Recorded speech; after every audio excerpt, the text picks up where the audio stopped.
Okay, so let's move on to the very first model that you will be learning. Okay, known as your King demand curve, your competitive model.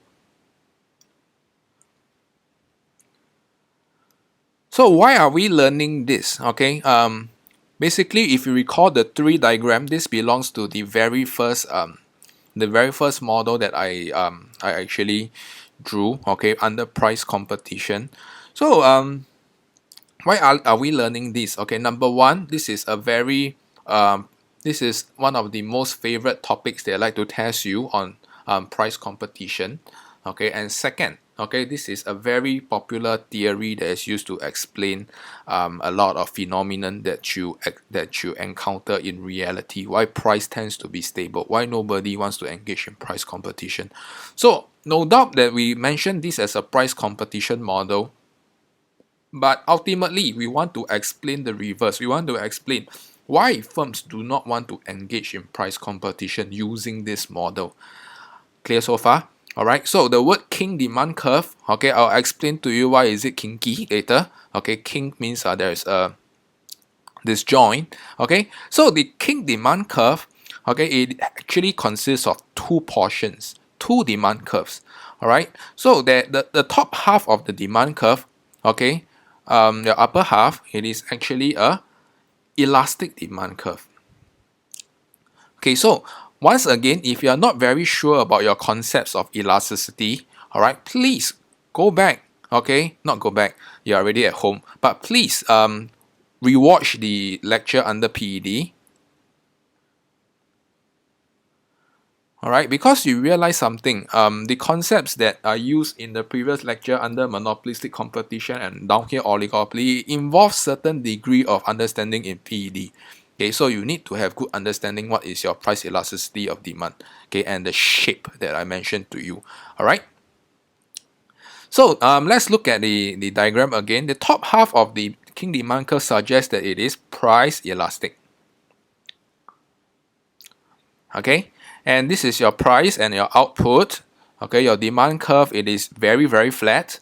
Okay, and in this case, you realize that at P0, okay, your quantity produced or your output is at Q0. Okay, and for this specific P0 Q0 combination under your demand curve, this will be your revenue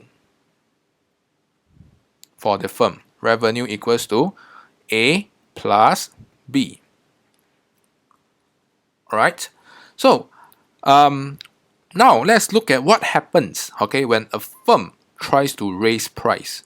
Okay, when a firm tries to raise price from P0 to P1, okay, under P1 you will have another set of price and output combination P1 Q1. Okay, and under P1 Q1, okay, the area under your demand curve, you will have a new set of revenue. Alright, so this is the old revenue. Okay, and the new revenue, if you raise price, is equals to A plus C. Alright, so I want you to look specifically and tell me, okay, what happens when you raise price for oligopoly firm. Okay, you realize something. Okay, you realize that initially you're earning A plus B, but now you're earning A plus C. All right, so you are going to lose money. Okay, if you raise price. And before we explain why you lose money before you raise price, let us revisit the term elastic, price elastic. Okay, so in this case, you realize that when you raise price, okay, your quantity consumed will fall more than proportion.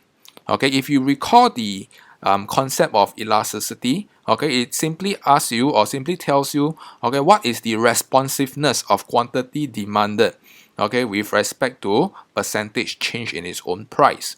Okay, so you realize that when price change, the quantity response is going to respond more than proportion.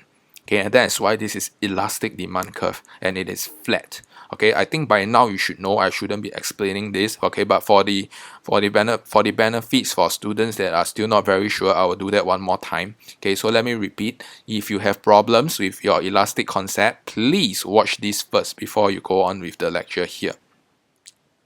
Now, okay, why will firms lose money? Okay, this is because there are a lot of substitutes.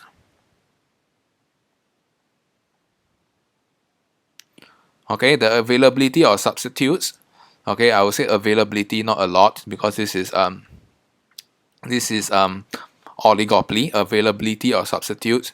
So simply meaning, if you are a Samsung phone producer, okay, if you raise price from P0 to P1, okay, you will lose your market share to Apple. Okay, because why? Because Apple's phone is pretty much similar to yours. Okay, but when you raise price, what happens is your customer will actually you will actually find that it is not worthwhile to use your phone anymore, and they will switch over to Apple users. All right, and Apple producers will not change their price. Okay, they will let you increase price and lose your revenue. Okay, and they will gain they will actually gain from your market share. All right, so let me repeat again. So the top half of the demand curve tells you this simple concept. Okay, when one raise prices, okay, the others will not follow.